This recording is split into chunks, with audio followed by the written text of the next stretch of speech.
Greetings from the Idiot Box. I'm Allison Lips. Rob Cates is joining us today. He has worked behind the scenes in television for 25 years. Rob is a huge fan of television, especially late night. He has also joined me on the Letterman podcast. Welcome to GFib, Rob. Before we get into Lookwell, Conan O'Brien and Robert Smigel's crashed pilot from 1991, do you want to elaborate on your TV career or love for late night?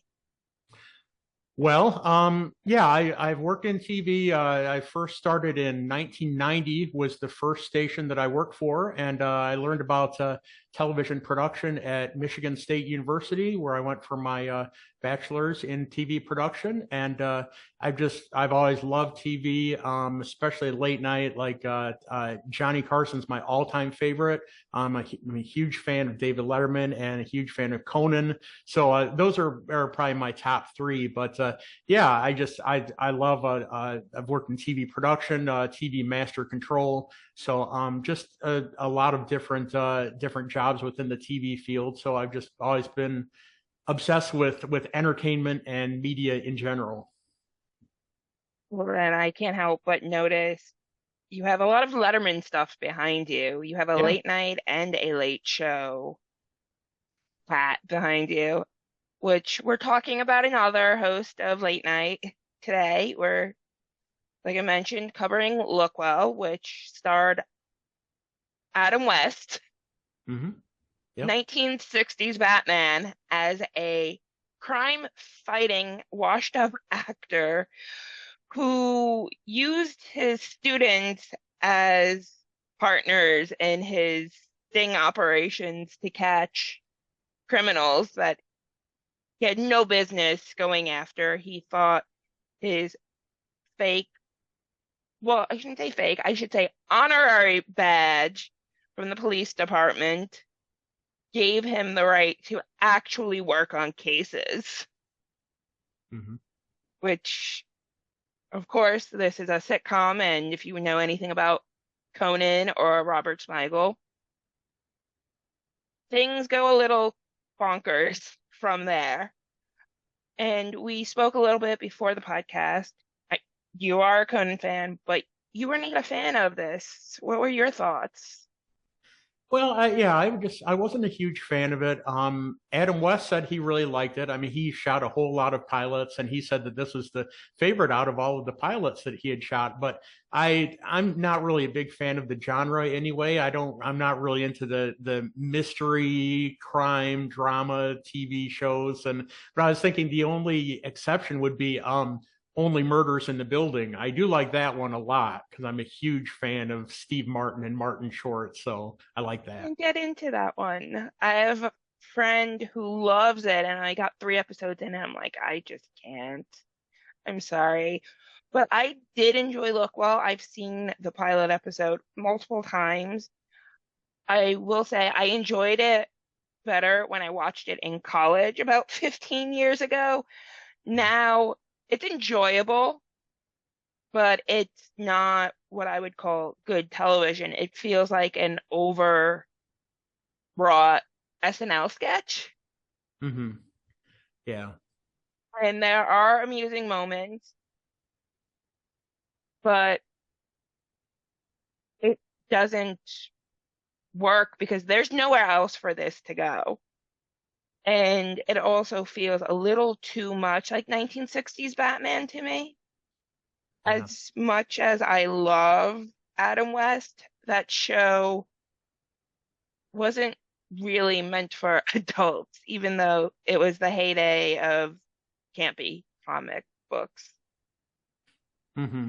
Yeah, it was just kind of disappointing to me, but I wanted to check it out definitely because I am a huge Conan fan. I respect what Conan's done in his career, and I mean Robert Smigel obviously has been very impressive as a comic writer, and because I read a little bit about Lookwell, and it was like in a low point in Conan's career, I guess that I mean it was between SNL and The Simpsons, and he had an engagement called off. He was kind of wondering what he was going to do with his career, wondering what was going to happen next. So yeah, it wasn't at the peak of his life anyway. But it was interesting to see, but yeah, and I guess that Brandon Tartikoff was a big fan of it, but then he left NBC and he died, and he was no longer in charge, and then Warren Littlefield was not as much of a fan of it, I guess. Brandon Tartikoff went to Paramount at that time. Also, Brandon Tartikoff's instincts are very strange because he was the one who did not greenlight Seinfeld because he felt it was too New York and too Jewish. And I've Oh, read his memoir, autobiography. I don't really know what you want to call it. It's a small book about 200, maybe 250 pages, where he talks about his career and his background. And he's a Jewish guy from New York. He, in his like in anyone else's mind, like, oh, you're like the target audience for it, but Warren Littlefield and Rick Ludwin were the ones who championed Seinfeld. So the fact that this is what Brandon Tartikoff enjoyed when this is clearly not on the same level, and I don't love Seinfeld. really? Hmm, No, I don't. yeah, It's sort of like also Brandon Tartikoff gave us Super Train, so yeah, can't always greenlight winners. yeah.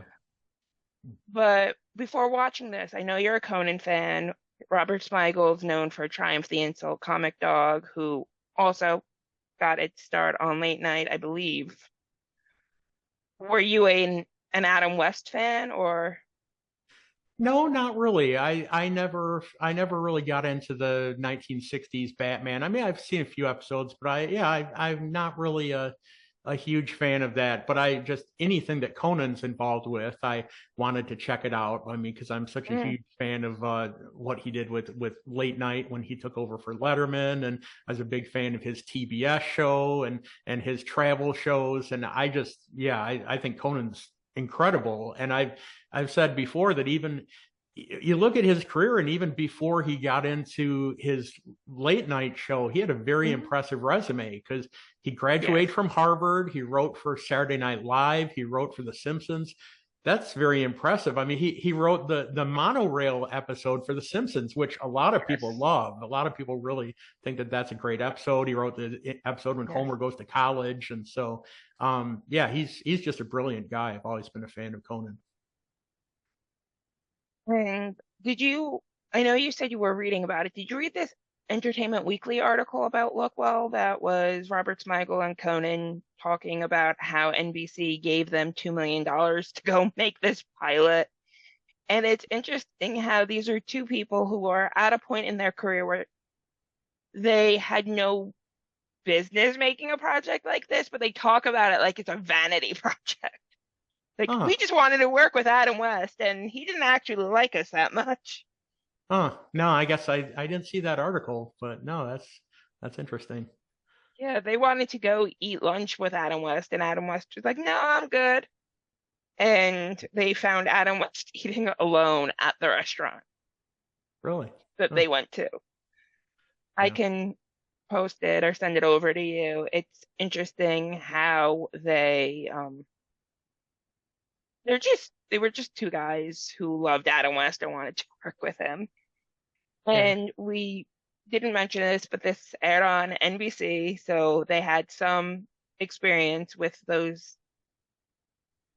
network executives because both were on Saturday Night Live. And this episode was burned off in the summer on July 28th, 1991. And then it's on YouTube, but it also aired on Trio's Brilliant But Canceled, which is the reason why we have copies of a lot of these forgotten shows on YouTube.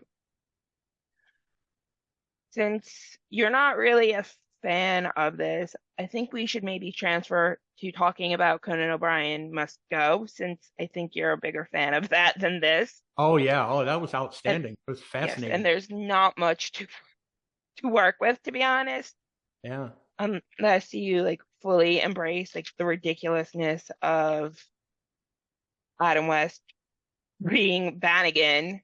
but there was also Brannigan, Vanacek, Mannix, and a whole bunch of other fake detectives. Mhm. So with Conan O'Brien Must Go, I know Conan is currently working on the second season. With the first season, were there any standout moments for you? Well, I mean, it's been a couple months since I've watched it, but I've always loved Conan's remote segments. I mean, when he did them on late Yes, night or on TBS or whatever, and I love it how now he's melding the podcast with this Mac show. I mean, he's meeting yes, people on Conan O'Brien Needs a Fan, which comes on Thursdays. Conan O'Brien Needs a Friend comes down on Mondays, and so on that he yes, speaks with a celebrity. But then Conan O'Brien Needs a Fan is just with an everyday person, a non-celebrity. So then, and a lot of them are from overseas. So I love it. So how he meets them on yes. there, and then he goes overseas in this Mac show, and then he actually meets up with them and has adventures with them over there. So it's a really cool concept for a show, and his strength has always been in his remote segments, I think. Definitely. I not I love Late Night with Conan O'Brien. I'm not really a fan of the podcasts Mm-hmm. because Conan to me is a lot about his physicality and the way he works a camera. Mm-hmm. Conan O'Brien Must Go. I enjoyed it. It's not one of my favorite shows in the whole world. I think there were a lot of weak points in some of the episodes where bits didn't land the way they wanted them to. For example, when he went to, where was it? Was it Thailand where he went rock climbing? One of the episodes was in Thailand. Yeah, I'm not sure if that was rock climbing. I know he went to Thailand. Yeah. I know he went rock climbing. Hmm. Yeah. Like, there were just bits and pieces of it where I'm like, because I think Conan isn't the best person to sustain an hour like that. I felt the talk show format was best because it was the monologue, the sketches, the interviews. Then you got to see some of his musical taste, like No Doubt Mhm.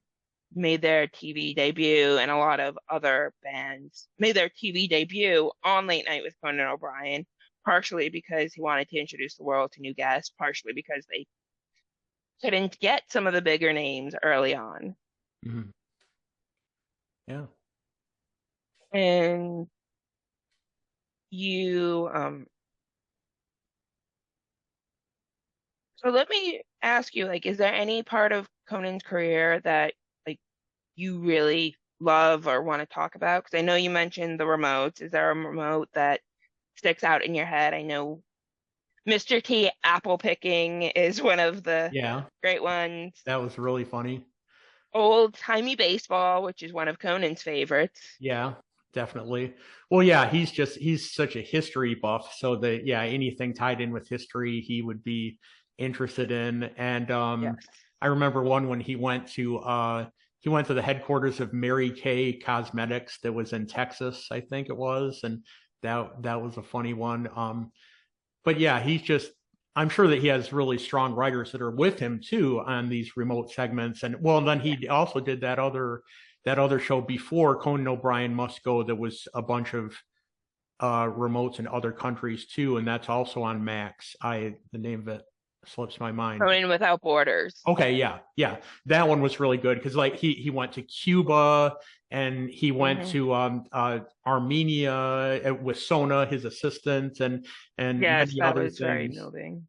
So, oh yeah, I was going to mention, I heard on his podcast that, unfortunately, with all these fires, I guess that Sona, his assistant, her house burned down, and her Yes. house is in Altadena, and his house is okay. I got Conan lived in Pacific Palisades, which was really hit hard by the Well, fires, but Sona lost her home, I guess. Conan actually mentioned something recently where his home is still standing. Yeah. The fire came up to his property, but he's not going to be able to live in his house for a while. So I believe it's smoke damaged, Yeah. even though it survived the fire. So everyone in Los Angeles who was affected by the fires, we are thinking about that and are hoping that there's some sense of normalcy returning soon. I know some of the kids are returning back to school, but they're still have the rest of their lives upended by the fires. Yeah. But going back to a happier note, the Conan Without Borders and the Conan Must Go are all basically come from the Finland special back when he was hosting late night Hmm. on Oh yeah. NBC. Yeah. Yeah, because they said that he noticed that he looked very much like the female leader of Finland. Isn't that what it was? Yes, Tarja Hanolan? Yeah. I don't, yeah, um, her name, you know what, let me double check that. Well, but yes, at the time, she's no longer the Finnish president, but she did look like Conan. Yes, it Yeah. is Tarja Halonen. Okay. Yeah, and he had an episode where he went to Greenland, and so then he was talking to the people about that because that was during Trump's first term, and he wanted to take over Greenland, and so then it had a political aspect to it as well, and he went to Mexico and it Oh, talked so the green, yeah, talked about that in his previous one, not Conan yeah, O'Brien. that was So Conan Without yeah, Borders. yeah, he Yeah, did a late night show in Mexico. Yeah. I feel like the Finland episode, which started it all, was probably my favorite, I guess, because it was so unexpected at that time, Hmm. where talk show hosts had gone, like Letterman did a week in London, New York shows have gone out to LA and done weeks out there, but it's never been this weird, oh, the talk show host looks like the president, let's have him come to town and he's going to get this huge welcome, like he's a diplomat because we think this is hilarious. And then cultural differences, and of course, there's a lot of comedy always in these type of shows from that. But like, I mean, it also probably my age at the time it came out. I remember him going to some random person's house because he saw the name on the thing on the side, and he's like, Strom, Fagger, Strom, and like Hmm. yelling at this guy's apartment, and the guy wasn't home. But like, there's a good 5 minutes that's nothing but just talking about this guy's name. It's like this poor guy. I mean, it was Yeah. funny because just this is what Conan picked up on. But it's like, really, dude? Yeah, Give the that's guy a just the break. absurdist humor that he does sometimes. Yes, exactly. And also, do you like Conan with Andy Richter or you like Conan alone? Because personally, I prefer Conan when he's just Conan and Andy's not there. But my first experiences with Conan were the episodes where Andy had already left for his acting career. Okay, I mean I started watching Conan in '93 when he went on the air on NBC, and yeah, Andy was part of that, but I Yeah. guess I didn't really. It's not that I dislike Andy. I don't really know if he added much to the show. So no, I'm not necessarily a huge Andy Richter fan. And I mean, like the show on TBS did not have, I don't, did that? Well, yeah, it had Andy on it, I guess. But Andy was on Conan. He's yeah, not in Conan O'Brien Must Go. no, no, he's not. And Conan Without Borders did not have Andy. So Andy No, is not always around, and no, Andy is not on his main podcast. Andy has his own podcast that he yeah. does. Yeah, Conan has kind of built his own podcast empire. Yeah, he has lots of different podcasts that are under the umbrella of his company. And but who I did like on Conan's on his NBC late night show, his announcer Joel Goddard, I thought was a really funny guy. They'd have some skits with him, and he was just crazy. He was funny. Yeah, I just remember for some reason he was this lecherous guy who had a preference for young Asian men in Speedos. Yeah. That's what I took out of late night when Joel Goddard showed up. And that also had Max, who was Yeah. also a great foil for Conan. I find that Joel Goddard and Max were better foils than Andy Richter was. Yeah.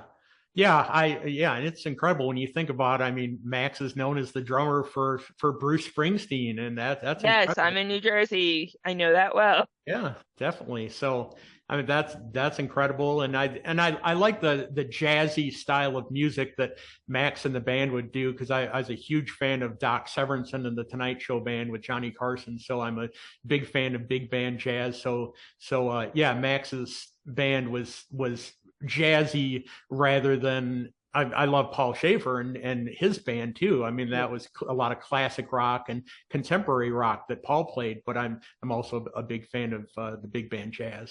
Yeah. Well, I'm a huge Brian Setzer fan. So Yeah. Oh, whenever he's he great. has the Definitely. Yeah. whenever he brings the Christmas show to town, which he hasn't the last few years for various reasons, I'm there. Oh, he's totally cool. Yeah, with the Stray Cats and then with his Brian Yes. Setzer Orchestra. I love both. Yeah, both Yep. incarnations of things that he's done. I've seen the Stray Cats twice. I've Yeah. been to multiple Rockabilly Riots, which is Brian Setzer's other rockabilly band when the Stray Mm, Cats don't come together. yeah. Cool. So we've spoken a bit about Lookwell, which was where we started. And what do you think about Conan starting this like acting career? I know he's going to be in a few upcoming movies, and he played um, Andy Warhol in Weird Al's movie for Roku. Hmm. Yeah, yeah, I don't really know why he's branching out into some acting, but I mean it's his prerogative, but I don't really know why he's doing it because he has plenty of money, I'm sure, and he has plenty of things going on. So I don't know. I guess he just wants to expand his skill set. Yes, and the upcoming movie is If I Had Legs, I'd Kick You. Oh, okay. Yeah. But I think it's a drama, so there's that. Um, so I mean, there was something else that I wanted to talk to you about. We mentioned the podcast Empire. Are you a fan of the podcast? Because I'll listen to a few episodes. Hmm. I Yeah. like it when they post clips on YouTube. I prefer those. Hmm. Yeah, But how do definitely. you feel about that? I listen to it. Yeah, I listen to it every week. Yeah, on Mondays and Thursdays, I always listen to those. I'm a huge fan of the Letterman podcast, and both of us like that one. Yes, I my know. Chisholm. And so, Yes, yeah, I've seen every single Letterman podcast. It's no longer around, but the Carson podcast, which yes, Mark Malkoff did, was outstanding. I thought the Carson podcast was so well done. It just took such a deep dive into all aspects of Johnny Carson, and so that was yes, really an outstanding podcast. And the one he does now is really good too, Inside yes. Late Night, and so just kind of an overall look at late night TV. A lot of those have been about Saturday Night Live. I like the SNL one that Dana Carvey and David Spade do. That's really a good late night podcast too. They have one that's on Wednesdays and then one that's on Fridays. And one on Wednesdays is Fly on the Wall, and the one on Fridays is called Superfly. So yeah, I'm a huge Saturday Night Live fan. So they're two of my favorites from the canon of Saturday Night Live. Yeah. You have a bunch of appointment listening, don't you? Yeah. Oh yeah. Yeah. I think it's great how we're seeing more and more podcasts coming out, and a lot of them are based around late night. Definitely. And did you see the Variety article a few years ago that was talking about how like Conan was so innovative with podcasts and he's like the king of podcasts, which both Mark Maron and Jimmy Pardo took issue with Hmm. because podcasts had already been around for a decade when that article came out. Oh, yeah. I And guess I didn't see that article. No. and Jimmy Pardo was Conan's warm up comic during the time that he had his podcast Never Not Funny. I'm not sure if it's still going on, but I remember downloading it to my old school iPod with the click wheel. Hmm. Yeah. Probably have a few episodes somewhere on a hard drive. So the comedians have always been part of podcasting. And even though we give a lot of credit to Conan, I think we do also have to acknowledge that there were other people along the way that helped make podcasting what it is today. I mean, Hmm. we're now seeing where everyone and their mother quite literally has a podcast. Yeah, that's for We're sure. at episode 2 of Greetings from the Idiot Box, and you know, we'll see when my mom gets her own podcast. Yeah. Well, you never know. Yeah, you never know. But I think it's with Conan, the phenomenon of his career is just fascinating to me because I mean, as I mentioned, he already had an impressive career with going to Harvard. And you look at the people that have come out of Yes, Harvard, a lot of people the that have Harvard Lampoon. written for the Harvard Yeah. Lampoon. Yeah, they come out, and a lot of them have written for The Simpsons. A lot of them have written for Saturday Night Live, and for other late night shows.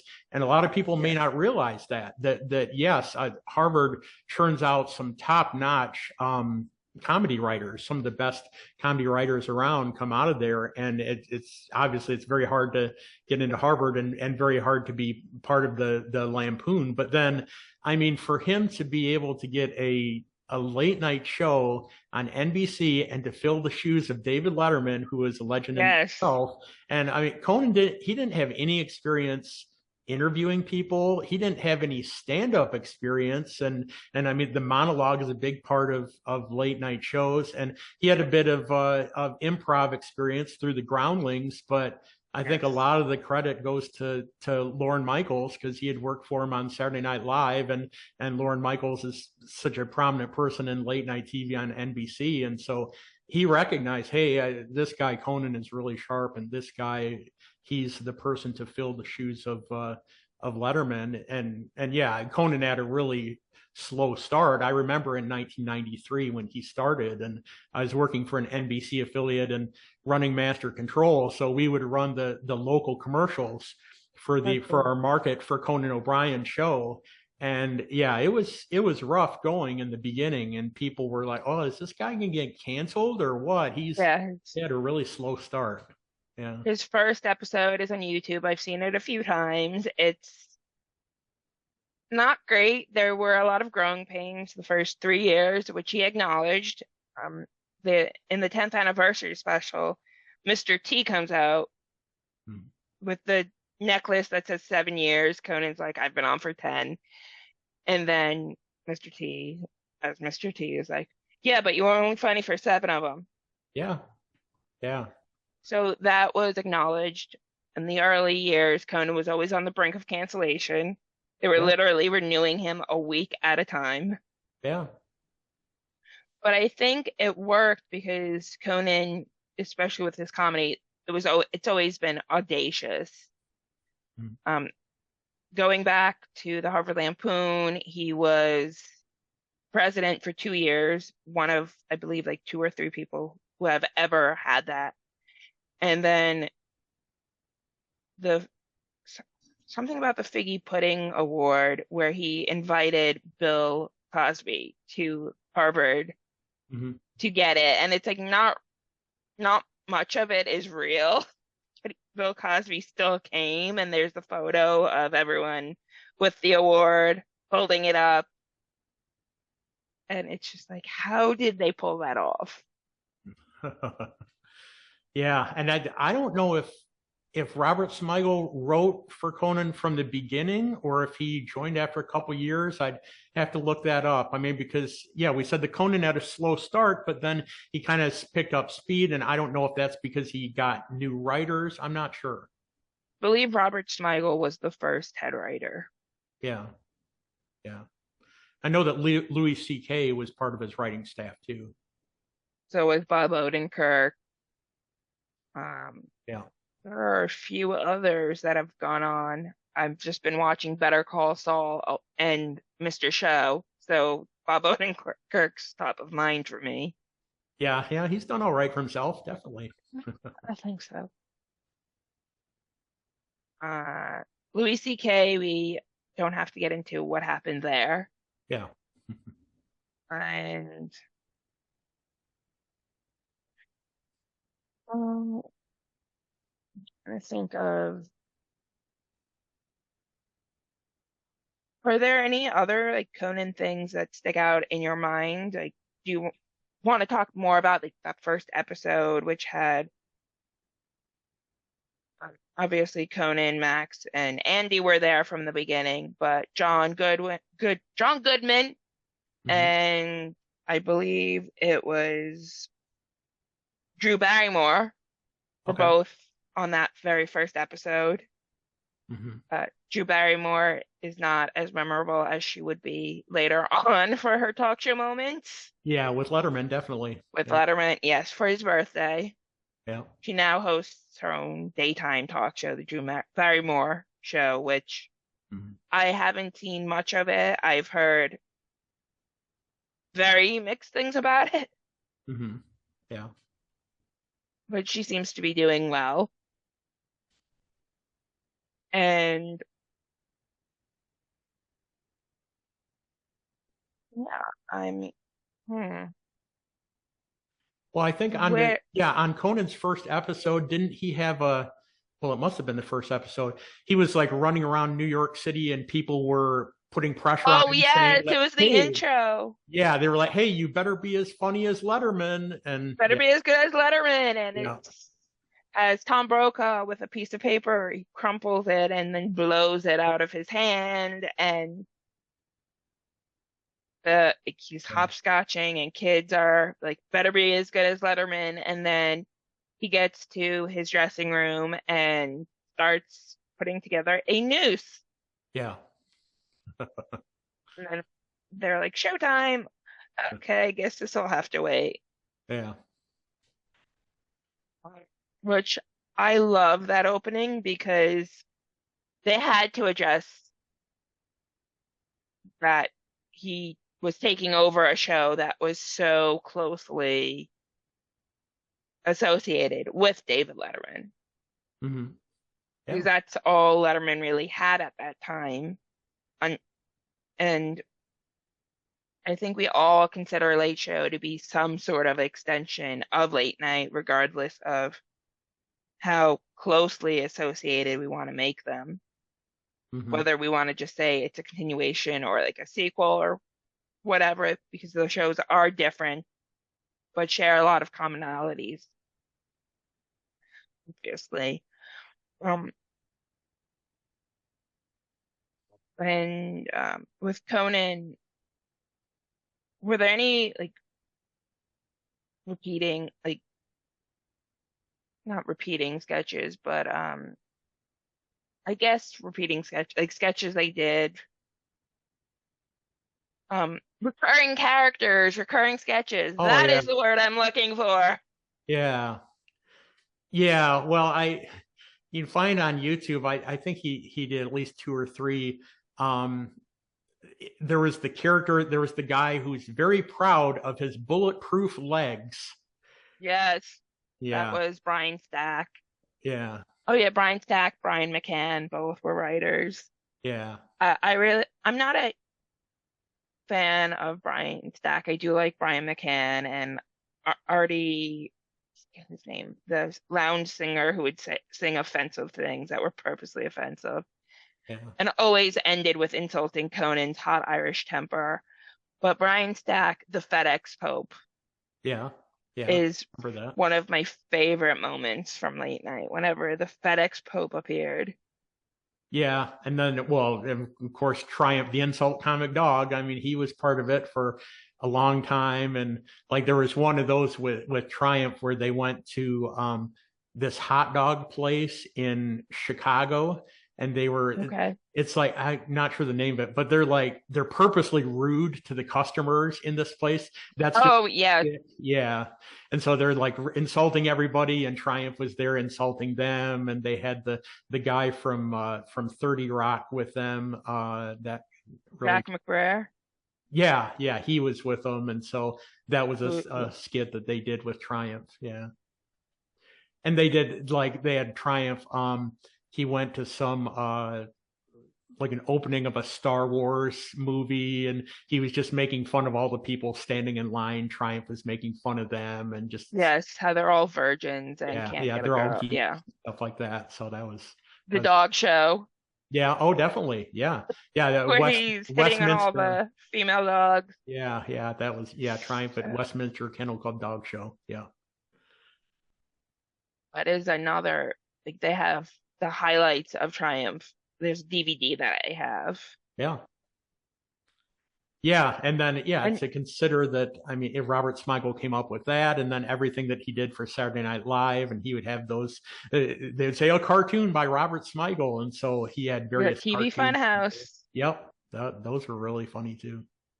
I also find it interesting how Triumph has somehow outlived Late Night with Conan O'Brien by like 20 years at this point. He's now doing remotes for The Daily Show. Yeah, and also the reboot of Hollywood Squares that they have on CBS. Yes, I remember when he was on the early 2000s reboot. Yeah, I'm a game show fan, so that, you know, anyone who was on Hollywood Squares, yeah. I knew who they were. Right. And then there was also the Triumph and Jack McBrayer, who did a lot with late night. Hmm. That Adult Swim show, I wish I remembered what it was called. Oh, it was called the Jack and Triumph Show. Okay. Okay, yeah. We were overthinking that one, which was probably on the same level as Lookwell. It didn't last very long.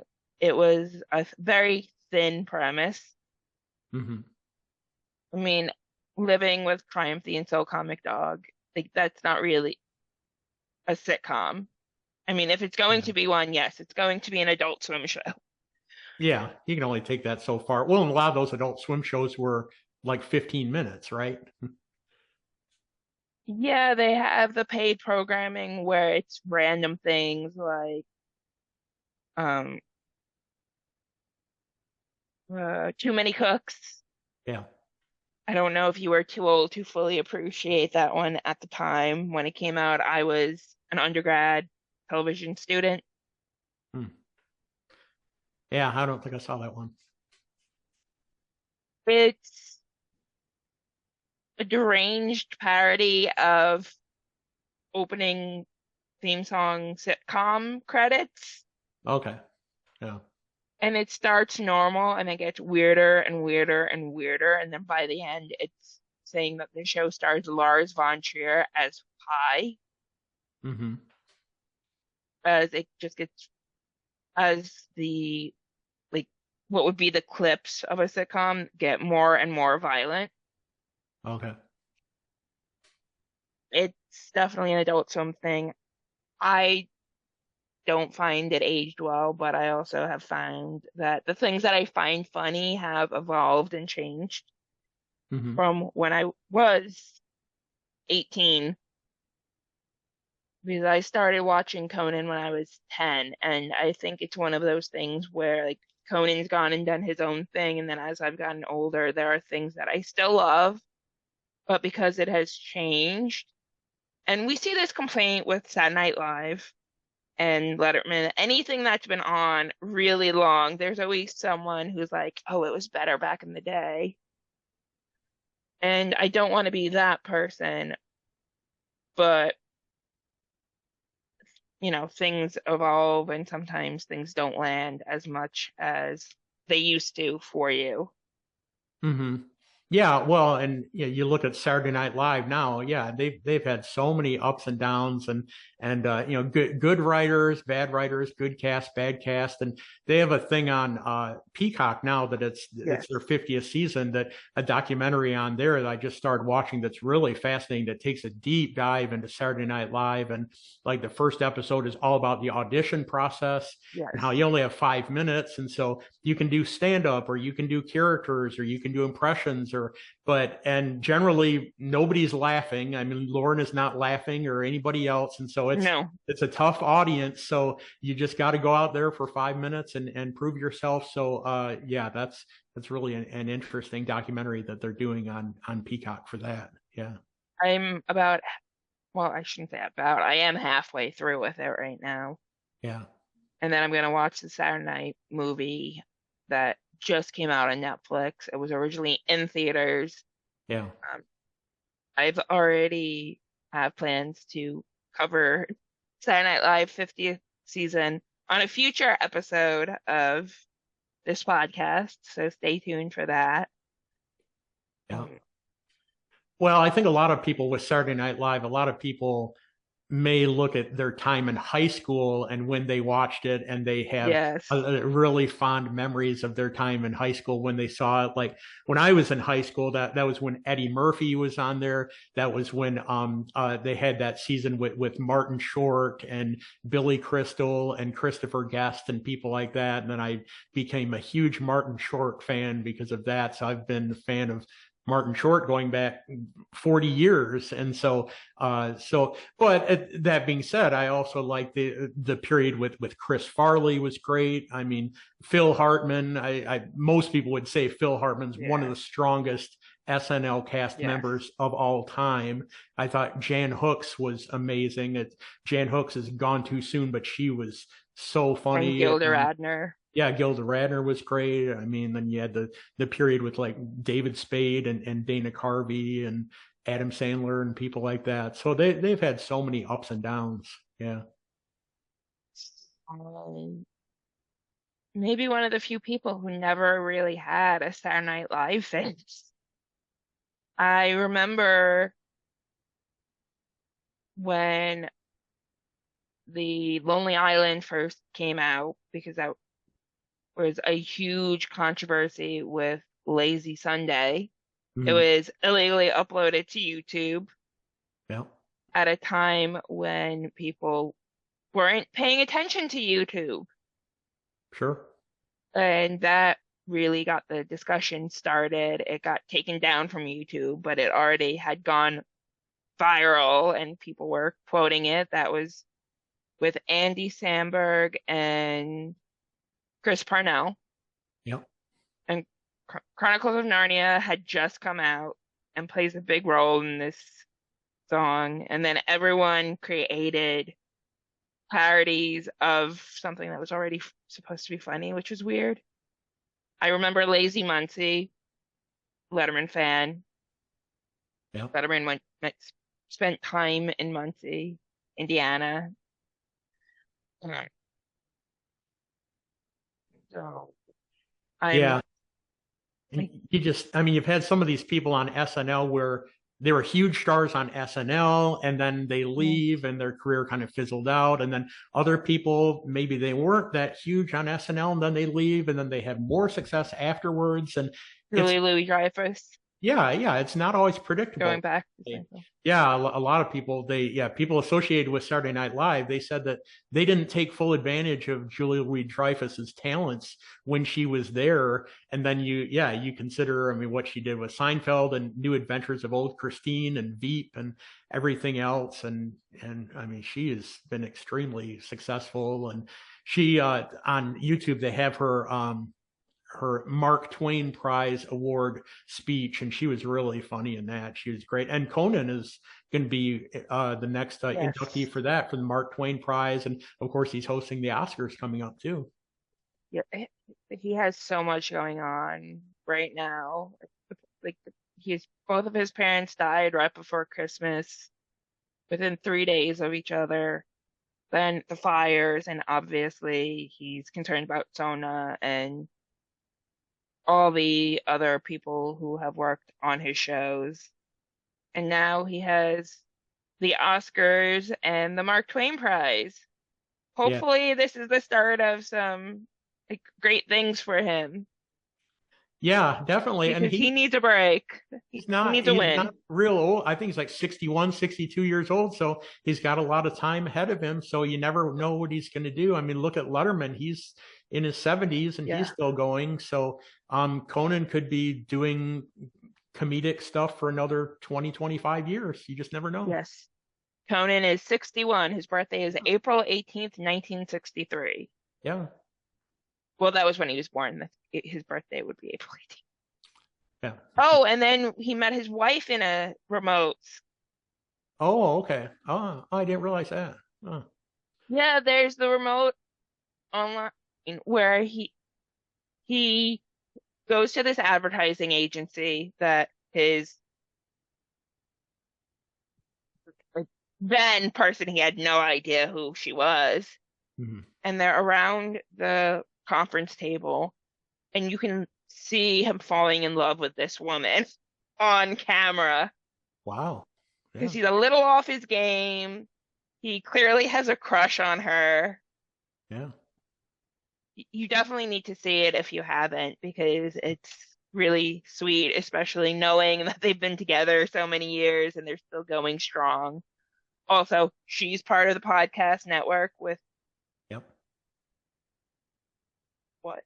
Um, is it like Wives of History? Something like that. I'm not sure the name, but yeah, he's got a lot of podcasts going on with his company. Yeah.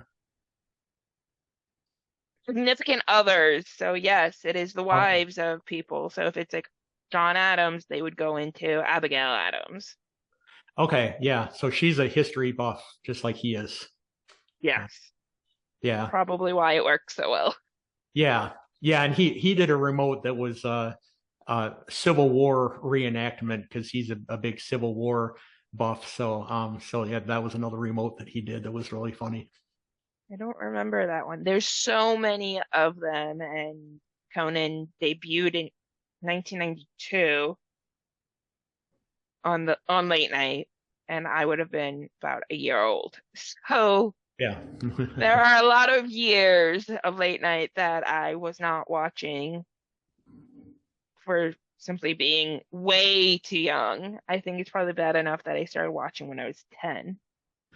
Well, it was just such a crazy period in the history of late night. I mean, with Johnny Carson leaving in '92, and then Letterman didn't get it. So then the question was, well, what's Letterman going to do? And he goes to CBS, and then Conan takes over for Letterman. I mean, Arsenio Hall was still part of the picture. And then I mean, obviously people need to check out Bill Carter's book, The Late Shift, and the accompanying movie that was on HBO. And so it was really a fascinating time in the history of the late night genre. Yeah. Don't get me started on 1992. that movie. Yeah. I mean, and Kathy Bates was so good in that. It was a pretty interesting movie. And I mean, Rich Little as Johnny Carson.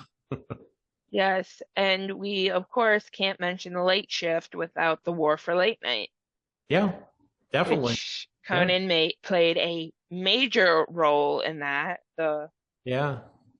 contract he signed where he would get the Tonight Show in 5 years, which he thought Leno had agreed to it, but Leno was told by NBC he was retiring from the Tonight Show. And then my freshman year of college was the Jay Leno show at 10 p.m. and then the Tonight Show with Conan O'Brien after the 11 o'clock news. Mm.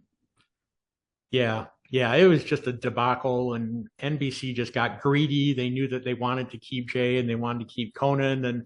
But it just didn't work because it's like Leno was doing his show at 10, which Yeah. was like a late night show, and then at 11:35 you have another late night show, and it just didn't work. But I felt really bad for Conan how that turned out, because he should have had more of a chance to grow his audience, and it was just he Yes. got screwed over by Leno and by NBC. Yeah. I take a more pragmatic stance on that because I feel like everyone did something wrong, whether it's something like in Conan's case, where not doing his research and realizing that NBC was asking him to do something that was not normal at all. Like 5 years in entertainment, you could, no one could care about you. Like you could be the hottest thing, and then 5 years from now, it's like, wait, who was that again? Oh yeah. Um, And then Jay drives me crazy because he acts like he works for like General Motors or some Yeah. company that has like this long history of at least trying to treat its employees well enough that they stay there for a long time without realizing, again, not how the entertainment industry works. Yeah. So I think from my perspective, NBC did the most wrong, and then the two men involved were just the public pawns of the whole debacle. Yeah. Fortunately, Conan landed on his feet. Yeah, he did.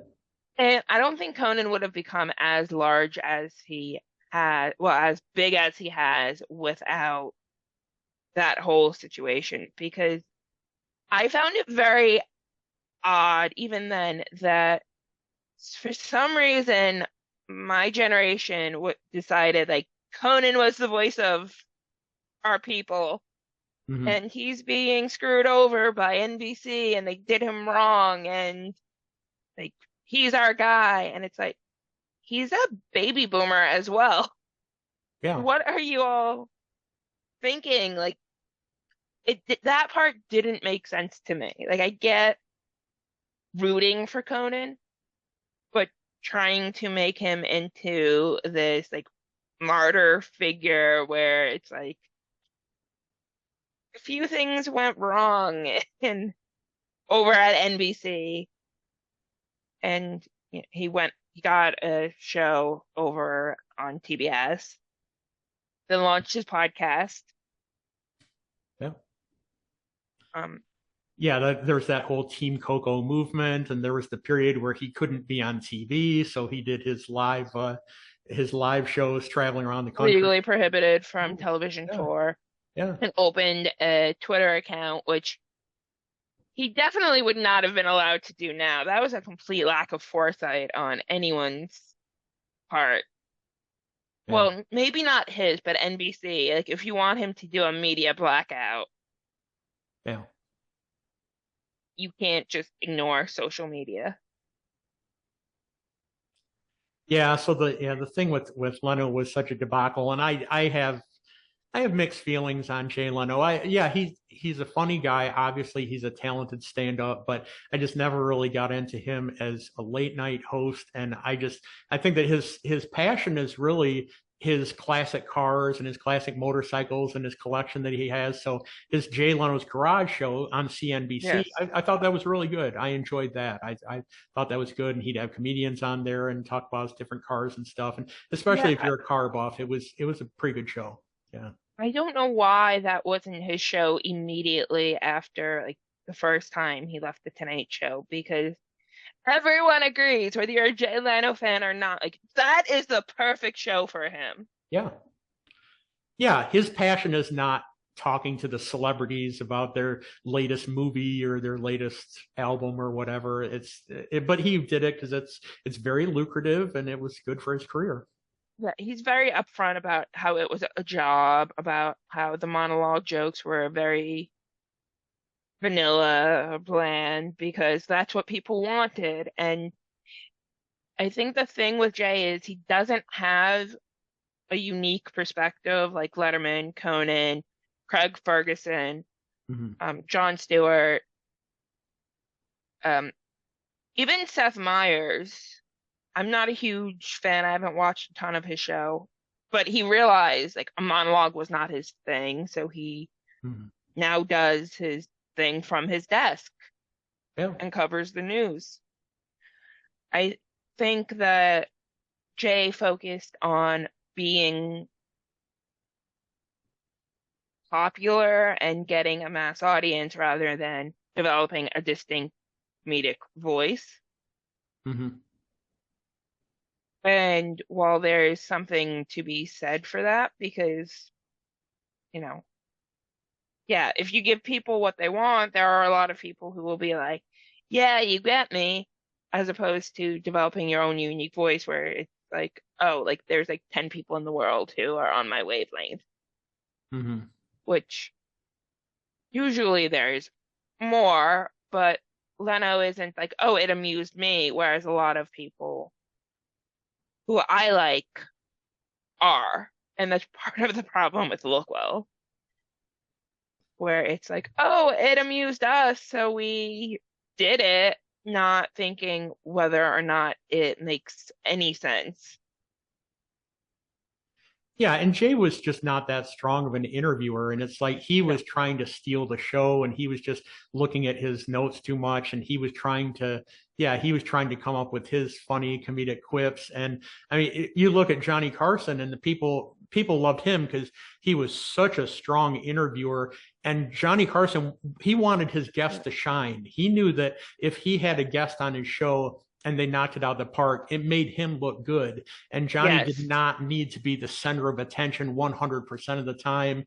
And so that was a big difference between him and Jay Leno. Well, plus Johnny had many different interests. And like if he had an author on the show, Johnny read the book. Peter Lasalle Yes. said that Johnny was the best read person that he had ever met in his life. And Johnny was a very smart guy and a great interviewer. So and obviously a great stand up. And then I'm his sorry, my skits nose were is really itchy. funny. So he had a lot of different talents. Yeah. Yeah, it just goes back to just Jay in his garage. He also, I don't know if it's still on the You Bet Your Life reboot. Yeah. It's He like tried 50 that for years a after the, while. maybe it's 70 years after the original. Yeah, because it was Groucho Marx way Yeah. back.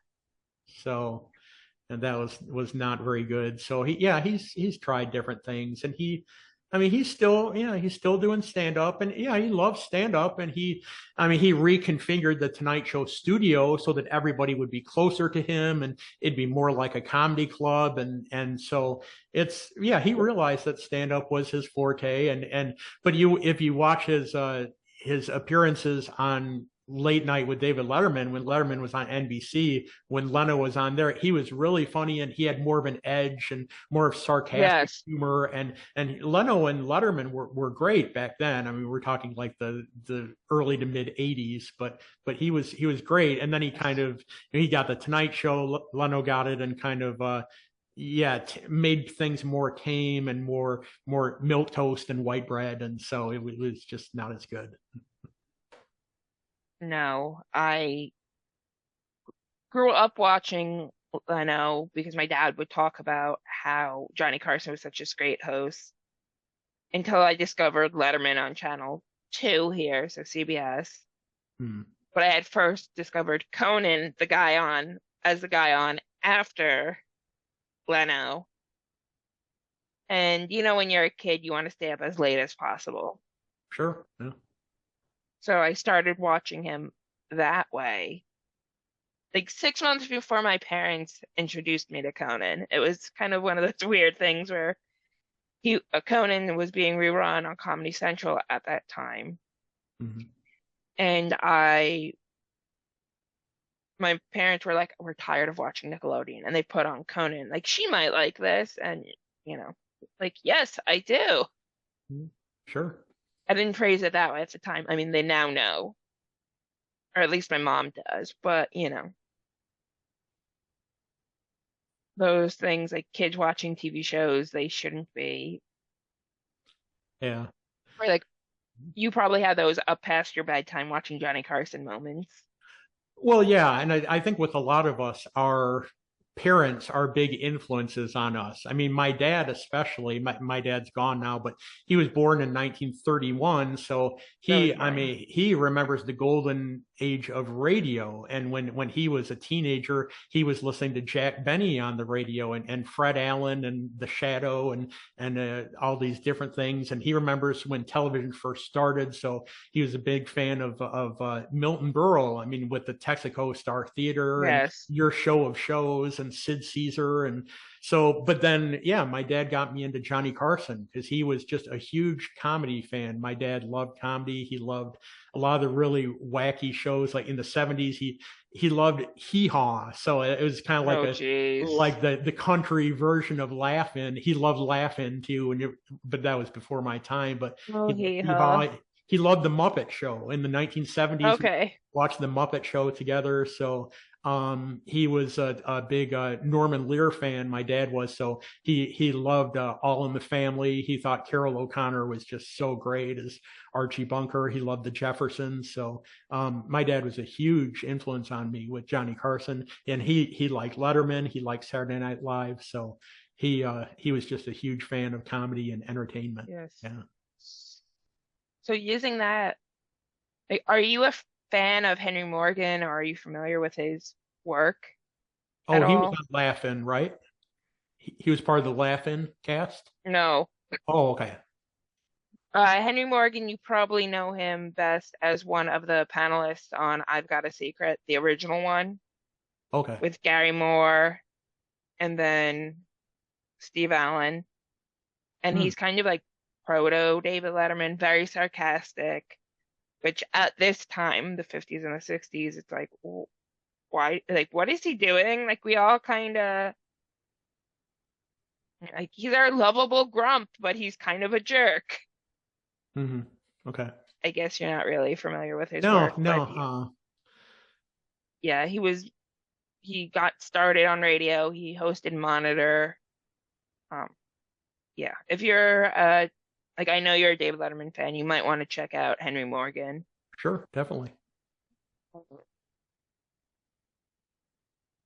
And is there anything else that we missed that you want to add or Well, yes, I took a few notes of things to talk about, but I think we've covered quite a bit of it. Yeah, we talked about Lookwell a little bit and Conan and yeah, we Robert did. Smigel and um, yeah, Conan's different shows and I mean, yeah, Conan's Yeah. career and Harvard Lampoon and all that kind of stuff. Yeah, I think that's about it. But yeah, we Yeah. covered a lot in the genre of late night television, which is fascinating. Yes.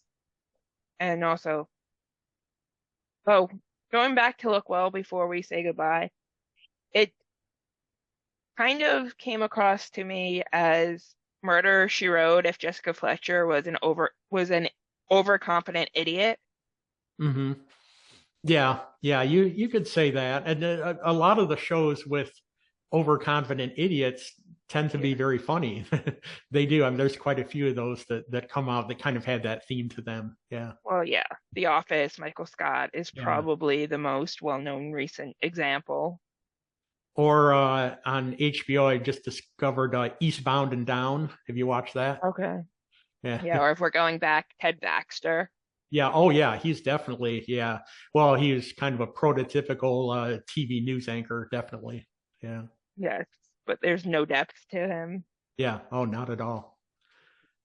But that was incredible. You Mary look Tyler Moore. Mary Tyler Moore. Yeah, So, you what an amazing ensemble cast. You look at who was in that yes. cast, and it was incredible. Yeah.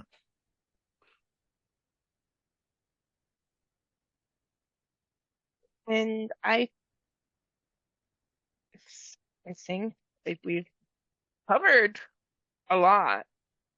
So, thank you for joining me All right. Thank on you. Greetings from the Idiot Box. Um, Rob Cates, you can find him on a few episodes of the Letterman podcast. Um, are you one of the few who don't have their own podcast yet? No, Or I don't have my own podcast, but Well, I communicate a lot through the Facebook groups too. I'm an administrator or co-administrator of many different Facebook groups. So one of them is David Letterman fans. So that one is has I think almost 9,000 members. I have one that's the Johnny Carson fan club, which I really love. I really post quite a bit on there, quite a few articles and pictures and videos on there. So that has 18,000 members. Also, I'm a huge fan of the Rat Pack, so especially Frank Sinatra and Sammy Davis Jr. So I Okay. have a Facebook group that's just called Memories of the Rat Pack. And that one has Cool. grown more than any of the other groups. That one has over 25,000 members. So it's really interesting on there to talk about the Rat Pack members and some of the people's memories of them. And so the Facebook groups have been great. I mean, Ooh, that brings us to a whole nother episode on the Friars Club roasts. definitely, yeah, yeah, sure, yeah. I'll add that to the list. Or the Dean Martin, yeah, Dean Martin celebrity roasts were Yeah. incredible. Yeah, yeah, those were great. And so yeah, I think yeah, the Rat Pack one has done well on Facebook because there's a lot of old people like me on Facebook, people in their 50s, 60s, Yes. 70s who are on Facebook. And I know that a lot of people who are in the younger generation, some of them see Facebook as, that's kind of social media for the old people. But hey, Yeah, it's become a little weird because I remember reading an article since I work in marketing and advertising about how what we think of LinkedIn as the professional social media site, whereas the younger generations, Gen Z and Gen Alpha, think Facebook. Like mm, LinkedIn is what you use for business, but like Facebook is more professional than like TikTok and mm, Snapchat and the ones that they use to reach out to each other. mm. Well, yeah, yeah, on Facebook, you can make it as detailed as you want. You can list every single job that you've ever had. And so you can make it kind of like LinkedIn if you want. Yeah, Yeah. you can. You probably shouldn't unless you want your bosses to find every thought you've ever had and decided to make public, Yeah. but it's there. So thank you again, Rob, for joining us. You can find Rob in any of the Facebook groups he just named, whether it's the Rat Pack, the Memories of the Rat Pack, the Johnny Carson Fan Club, Yeah, Johnny Carson fan club. Yep. And David Letterman and fan. People Letterman fans. Yep. And this is Allison Lips. We've been discussing Lookwell and Conan O'Brien in general. And thank you for joining us on Greetings from the Idiot Bath. So we'll see you next time.